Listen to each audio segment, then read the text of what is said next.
everybody, it's Levi Clay here, and I'd like to welcome you back to this series entitled Guitar Books That You Must Own. Now, in the last video I talked about Mick Goodrick's The Advancing Guitarist. Great book, and thankfully lots of you seem to agree with me. It is a must-own book, and I recommend that you check it out. If you have missed that, you can find a link to that, here.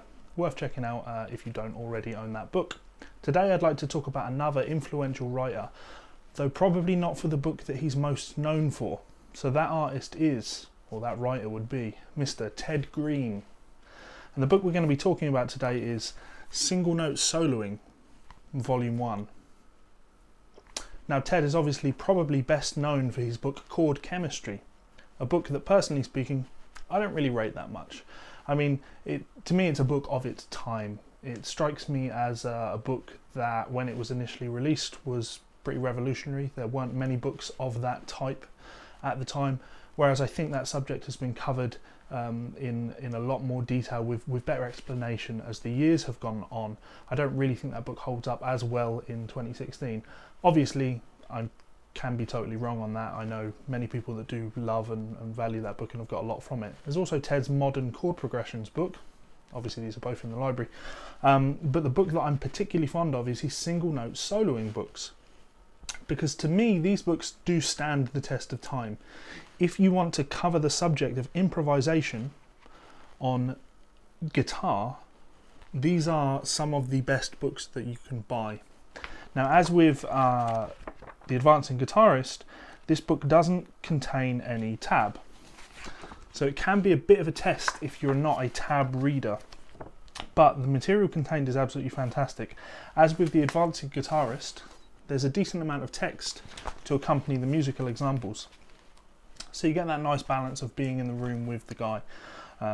Obviously you're not in the room with the guy. The reason I really love this book, though, is because it was the first example of somebody explaining harmony in the same way that I think of harmony. So I instantly related to the concept. In this book, Ted talks about the Mixolydian scale. But he doesn't ever use the word Mixolydian scale. He talks about the dominant scale. And I loved that as a concept, because I'll often say to my students, you know, see this chord chart, right? Okay, see that G13 chord. What scale do you play for that? And they go, Mixolydian. And you go, okay, what does Mixolydian sound like? And they play the scale. And I'm like, no, but what does it sound like? And they play the scale. They're not really getting at what I'm asking. I'm asking them to play a chord that sounds like the scale, because that's what chords are. Chords are harmony in linear fashion. At least that's the way I like to think of things. And Ted covers that fantastically in this book, beginning with major vocabulary, I believe, if memory serves me correctly.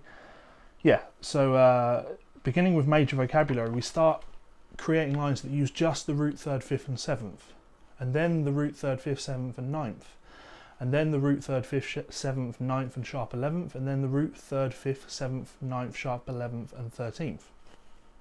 Stacking your harmony in that order means that by the time you get to the end and you're improvising with what Ted thinks of as major 13, sharp 11 vocabulary, that tells you what the scale is going to sound like. We could give it a Greek modal name. We could call it the Lydian scale. Obviously that's absolutely accurate. But that connection to what the mode sounds like is the most important thing, at least to me. And Ted is really great at getting that point across. Why say Lydian? Because Lydian, to somebody that hasn't learned about modes in a great deal of detail, doesn't mean anything. They have to make that association. Lydian, that means sharp 4, so I can make this chord out of that. Whereas saying major 13, sharp 11, you know what that sounds like. If someone says to me minor 11 chord, I know what that sounds like, and I know that I've got options for playing over that. I can play Dorian sounds over that, or I can play Aeolian sounds over that. But the chord has already told me everything I need to know. It's a minor 11 chord, so it's got the root, the flat third, the fifth, the flat 7, the 9 and the 11. That's told me a lot of what I can play over it already. And Ted covers that fantastically. There is a lot of vocabulary in this book. This is a very dense book, 134 pages. And this is volume 1. There is a second volume. Obviously links to these can be found below to Amazon. This is the original covering, at least I believe this is the original cover for the book. There's now a new cover a revised version of the book with a slightly different cover, but don't worry, it's still the same content contained within. And like I say, I really recommend getting this. This is one of the most comprehensive books on the subject of improvising and outlining harmony, and I think it's really stood the test of time.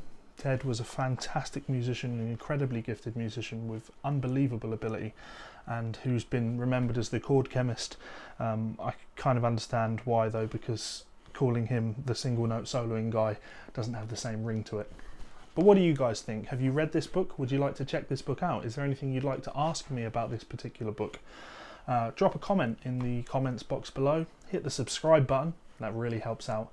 And most importantly, do try and share this video with your friends if you have enjoyed it. Of course, make suggestions for other books that you'd like me to talk about or other artists. I'm more than happy to do that. So guys, until next time, peace out and I'll see you soon.